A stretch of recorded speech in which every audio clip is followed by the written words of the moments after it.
Loof roommate is physically linked to my water cup. I twist the cap and he groans. I take a sip and he licks his lips. But when I poured bubble tea into it and took a few hard pulls on the straw, he lunged at me and snatched the cup away. Don't suck. My cheap plastic water bottle hit the dorm floor and shattered. Great. My roommate, Sebastian, slid a drawer open and pulled out a cup. Here, take this. It was a glass tumbler. High quality stuff. It had these transparent purple lavender flowers swirling around the glass. The lid had a small, tight silicone hole tailored for a straw. It looked brand new. Pristine. I was honestly a little shook. Thanks, man. He avoided my eyes, turning his back to me to focus on his gaming rig.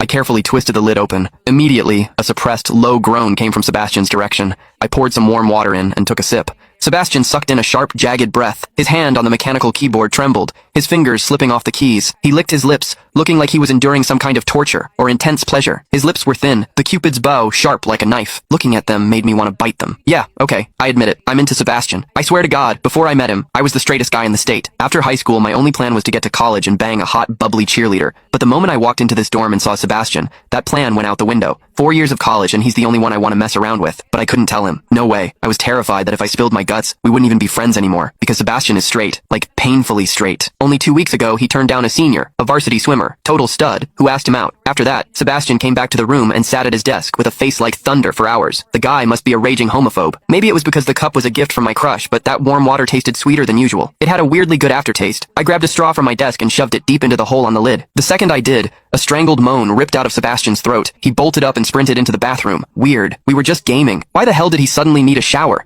He didn't even grab a change of clothes or a towel. My hearing has always been too good for my own good. Through the thin bathroom door, I heard whimpery, muffled sounds. Soft, hot, suppressed. As a dude, I knew exactly what that sound was. He was jerking off. When I get horny, I usually wait until lights out and hide under the covers like a rat. But Sebastian, it's the middle of the damn day and he just goes for it? Talk about high testosterone. Sebastian is gorgeous. He's got that cold, don't touch me vibe, but his eyes are sharp, almost like a fox. He looks like a priest who's secretly a sinner, tempting as hell. I've heard people say his smile is killer, but I've never actually seen it. Sitting there, I couldn't help but picture what was happening behind that door. That aloof, icy face flushed with heat, his lean, muscular body. The veins popping on the back of his hand as he gripped himself. Does he keep that cold expression even when he's beating his meat? My thoughts were getting way too dirty. My face felt hot. After a long time, I heard a final, guttural grunt from the bathroom. The door clicked open, and Sebastian walked out. His face was bright red, a sheen of sweat glistening on his forehead. There was a visible tooth mark on his lower lip where he'd bitten down too hard. He walked straight to his wardrobe, grabbed fresh clothes, and went right back into the bathroom. Then the shower turned on. Okay, now he was actually cleaning up. The mental image of him panting in there made my throat dry. I grabbed the glass tumbler again,